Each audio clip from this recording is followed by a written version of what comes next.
Hallelujah! সবাইকে জয় যিশু খ্রিস্টের করে হোক। রোজ আমাদের একটু মানুষের আশীর্বাদে প্রার্থনাতে আসি, আজও আসতে পেরেছি।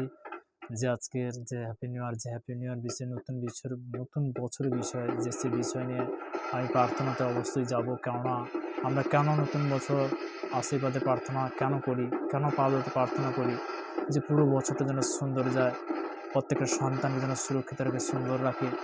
তো আজকের সেই বিষয় নিয়ে আমি আজকের বিশেষ করে যে কিছু সময় পিতার আরাধনাতে বাক্যতে যে আসতে পেরেছি, তো তেমনি বলতে কি পিতার ধন্যবাদও যে আমরা কেন পালন করি, তো তেমনি আমরা যেন সুরক্ষিত থেকে আমাদের দীর্ঘ আয়ুর বিষয় যেন বাড়ায়, সেই বিষয় নিয়ে আমরা যে নতুন বছর প্রত্যেক বছর হয়ে থাকে, তো তেমনি বলতে কি সেই বিষয় নিয়ে আমি প্রার্থনাতে যাব। আজকে সেই নতুন বছরে কিছু সময়ের মধ্যে আমরা নতুন বছরে প্রবেশ করব, তো বাজ পিছনে চলছে, তো আমরা প্রার্থনাতে যাব। সর্বশক্তিমান ঈশ্বর পিতা, তোমার মহানামে ধন্যবাদ করি পিতা, যে সব সন্তানরা যে নতুন বছর প্রভু তারা যে বিশ্বাস করে পিতা যে কয়েক ঘন্টা পরে প্রভু তারা যে মুহূর্তে যে আসতে পেরেছে পিতা সর্বদা অসংখ্য ধন্যবাদ করি পিতা, তাদের প্রত্যেকের সন্তান পিতা যে হ্যাপি নিউ ইয়ার, যে নতুন বছর যে আমরা যে প্রত্যেক বছর করে থাকি পিতা, এই বছরও করছি প্রভু প্রত্যেকের সন্তানকে তোমার আশীর্বাদে পরিণত করো। নতুন বছর যে পা দেওয়াতে পিতা সবার যেন সুন্দর যায় প্রভু, তোমার চাঁদ করে ভারতবর্ষের বিভিন্ন প্রান্তে যারা দেখছি পিতা তাদেরকে ব্রাশ করবো, তাকে তুমি সুরক্ষিত পিতা দীর্ঘ হয়তো তোমার আশীর্বাদে পরিণত করবো। আমার দেশের জন্য প্রার্থনা করছি পিতা, যারা দেশ বিদেশের মধ্যে পিতা রয়েছে পিতা, গভর্নমেন্টের মধ্যে কাজের মধ্যে রয়েছে পিতা, তারা দেশ জন্য প্রার্থনা ব্রাশ কবর করো, তাদেরকে তুমি সুরক্ষিত রাখো পিতা। তোমার বাক্য চাইদে বাক্য ছিল, বাক্য পিতা পরমেশ্ব সমস্ত সৃষ্টি করেছিল, তুমি সৃষ্টিকর্তা মালিক প্রভু।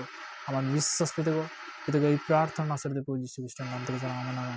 তো তেমনি বলতে কি আমি আজকে বাক্যতে যাব, গীত সংগীতা তার 31 অধ্যায় 1 পদে, হে সদাবু, আমি গর্ভিত জলে থাকিয়া তোমাকে ডাকিয়াছি, হে প্রভু আমার রব শোনো, তোমার কান আমার বিনতির রবে অবধান করো।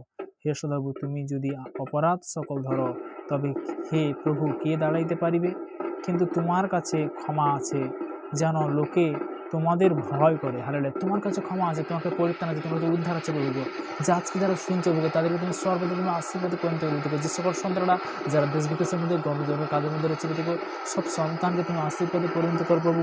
অলরেডি বলতে কি যে বাজি পরিণত হচ্ছে, তো তেমনি বলতে কি যে সর্বদা, কেননা আমরা এই সময়টা আনন্দ সহকারে যখন আসি পিতার কাছে, পিতা তখন আশীর্বাদে পরিণত করে। তিনি হলেন কৃপাবান ঈশ্বর, তিনি কি মঙ্গলময় ঈশ্বর, তিনি কি সর্বশক্তিমান ঈশ্বর। তো সর্বদাই প্রভুর কাছে বিনতি করে প্রার্থনা রাখছি। তো তেমনি বলতে কি পিতা প্রত্যেকের সন্তানকে আশীর্বাদে পরিণত করুক। তো তেমনি বলতে কি আমরা প্রত্যেক বছর যে ডিসেম্বর মাসে আমরা শুভযাত্রাও করে থাকি। তো তেমনি বলতে কি অবশ্যই সে শুভযাত্রা বলতে কি আরও বড় ধরনের যেন করতে পারি, প্রভুর কাছে চাহাত করছি। তো তেমনি বলতে কি যে সর্বদা ঈশ্বরের গৌরব। তো আমরা যে আজকের যে অনলাইনের মধ্যে যে সব সন্তানরা শুনছে, তো তেমনি প্রত্যেকটা সন্তানকে আরও আশীর্বাদ করুক, পিতার কাছে চাহাত করি। তো তেমনি বলতে কি যে প্রত্যেকটা সন্তান যেন তারা জানতে পারে যে নতুন বছর যে আশীর্বাদে যে পা ধরতে প্রার্থনা, যে সেই প্রার্থনার মধ্যে যে জুটছে যিশুর নামে, তাদেরকে জীবনে মিরাকল হবে যিশুর নামে। পিতা পুত্র পবিত্র আত্মার নাম থেকে চালাম, আমেন আমেন আমেন।